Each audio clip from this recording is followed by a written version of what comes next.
আসসালামু আলাইকুম। প্রিয় দর্শক, দাওয়াতে গেলে কি করবেন, কি করবেন না এটা নিয়ে আমি কিছু কথা বলবো। এটা একটা শিষ্টাচার। আমাদের আসলে জাতীয় এবং আন্তর্জাতিক সামাজিক শিষ্টাচার প্রটোকল মেনে চলা উচিত। তো দাওয়াতে গেলে আমরা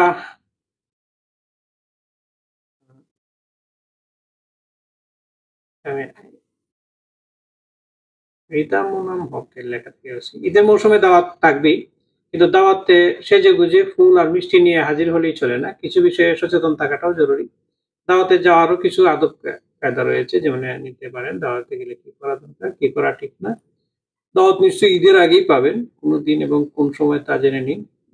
একাধিক দাওয়াত থাকলে কোনটায় যেতে পারবেন আর কোনটায় না, কিংবা সময় বদল করে কখন যেতে পারবেন সেগুলো আগেই জানিয়ে নিন। এতে যিনি আপনাকে দাওয়াত দিয়েছেন তিনি গুছিয়ে আয়োজন করতে পারবেন এবং তার সময় নষ্ট হবে না। এরপর যিনি দাওয়াত দিয়েছেন তার জন্য বা তার পরিবারের জন্য উপহার নিয়ে যাবেন। চেষ্টা করুন তিনি যে মিষ্টি বা খাবার পছন্দ করেন সেগুলো নিয়ে যাওয়ার। সম্ভব হলে ফুল নিয়ে যান।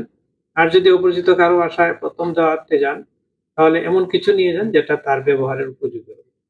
বন্ধুদের ক্ষেত্রে ঈদের পোশাক বা ছোট্ট জুয়েলারিও নিয়ে যেতে পারেন। বাসায় ঢোকার সময় জুতা দরজার বাইরে রেখে ঘরে প্রবেশ করুন। অনুমতি ছাড়া বাইরের জুতা পরে ঘরের ভেতরে ঢুকে পড়া এক ধরনের অভদ্রতা।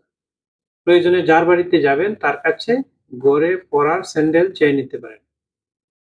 ঠান্ডা লাগার অবস্থায়। বাড়িতে ঢোকার পর হুট করে ভেতরের কোনো রুমে ঢুকে যাবেন না। যদি বাসার মানুষ আপনাকে নিজে সঙ্গে করে নিয়ে যান তাহলে তার সঙ্গে যাবেন। নয়তো ড্রয়িং রুম পর্যাপ্তই চলাচল ড্রয়িং রুমে আপনি পর্যাপ্ত চলাচল সীমিত রাখুন। রান্নার বিষয়ে কিংবা খাবার পরিবেশনের বিষয়ে আয়োজককে সাহায্য করার প্রস্তাব জানাতে পারেন। হয়তো তিনি আপনাকে কিছুই করতে দেবেন না, তবু বলাটাও এক ধরনের ভদ্রতা। দ্য গ্রেট বাংলাদেশ খাওয়ার বিষয়ে সচেতন থাকুন। টেবিলে যেমন খাবার না পড়ে সেদিকে খেয়াল রাখুন। খাবারের উচ্ছিষ্ট ফেলার জন্য ফুল প্লেট চেয়ে নিন। যতটুকু খাবার খেতে পারবেন ঠিক ততটুকুই কেটে নিন। বেশি খাবার নিয়ে অপচয় করা ঠিক হবে না। অনেকে দাওয়াতে গিয়ে খাওয়ার সময় নিজের পছন্দ বা অপছন্দের কথা জানিয়ে দেন। বিশেষ করে রান্না করা খাবারের মধ্যে এটা খাই না কিংবা সেটা পছন্দ নয়। এতে আয়োজক বিব্রত বোধ করেন। এসব বলা থেকে বিরত থাকাই ভালো। বরং দেখুন ওসব খাবার বাদে আর কি আছে টেবিলে, যা দিয়ে আপনি অনায়াসে খেতে পারবেন। আপনার সঙ্গে শিশু থাকলে তার দিকে খেয়াল রাখুন।